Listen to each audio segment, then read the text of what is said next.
மாண்புமிகு உறுப்பினர் தாமோதரன்.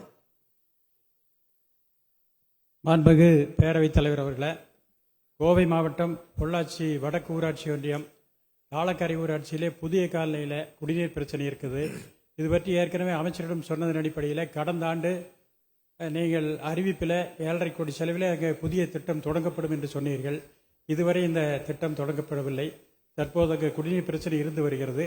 அரசு அலுவலர்களை கேட்கும்போது இன்னும் நிதி ஒதுக்கப்படவில்லை. நிதி ஒதுக்கப்படவுடன் டெண்டர் வைக்கப்பட்டு இது திட்டம் தொடங்கப்படும் என்று சொல்லியிருக்கிறார்கள். அதனால் இந்த ஆண்டு அதுக்கு நிதி ஒதுக்கி அந்த திட்டத்தை தொடங்கப்படுமா என்பதை தாங்கள் மூலமாக அமைச்சரிடம் அறிய விரும்புகிறேன். அமைச்சர் மாண்புமிகு பேரவைத் தலைவர்களே, சபைக்கு வருகின்ற போது கோவை மாவட்ட சட்டமன்ற உறுப்பினர்கள் 2-3 பேர் கேட்டார்கள்.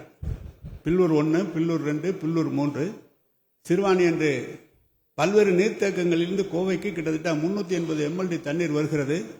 ஆனால் சில இடங்களிலே தண்ணீர் குறைவாகவும், சில இடங்களிலே 7 நாளைக்கு ஒரு முறை, 3 நாளைக்கு ஒரு முறை என்று வருகிறது என்றெல்லாம் சட்டமன்ற உறுப்பினர் சொன்னார்கள். நம்முடைய மாண்புமிகு உறுப்பினர் அவர்களும் சொல்வதை நம்முடைய செயலாளர் அவர்களை இப்போது வர சொல்லியிருக்கிறேன்.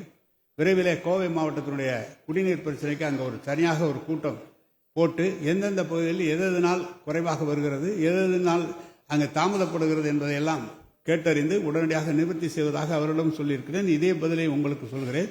எனவே விரைவில் நாளை மறுநாள் 2 நாட்களுக்குள்ளாக ஒரு கோவை மாவட்ட குடிநீருக்காக ஒரு ஆய்வுக் கூட்டத்தை நடத்தி என்ன செய்ய வேண்டும் என்பதை முடிவெடுத்து மாண்புமிகு முதலமைச்சரோட அனுமதியை பெற்றதை செய்கிறோம்.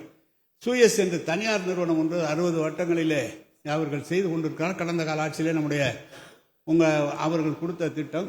அவர்கள் ஒரு நேரம் செய்கிறார்கள், ஒரு நேரம் ரோடை வெட்டுகிறார்கள், ஒரு நேரம் பைப்பு உடைக்கிறார்கள். இப்படி தான் செய்து கொண்டிருக்கிறது. எனவே அதில் தான் சில பிரச்சனைகள் இருக்கிறது என்று எனக்கு சொன்னார்கள். எனவே அவரையும் அழைத்து வைத்து பேசி விரைந்து முடிக்க மாண்புமிகு உறுப்பினர்கள் சொன்னதை கவனத்தில் கொண்டு உடனடியாக ஆய்வுக் கூட்டம் நடத்தி நிவர்த்தி செய்யப்படும் என்பதை தெரிவித்துக் கொள்கிறேன். செய்திகளை உடனுக்குடனும் துல்லியமாகவும் தெரிந்து கொள்ள சப்ஸ்கிரைப் பண்ணுங்க.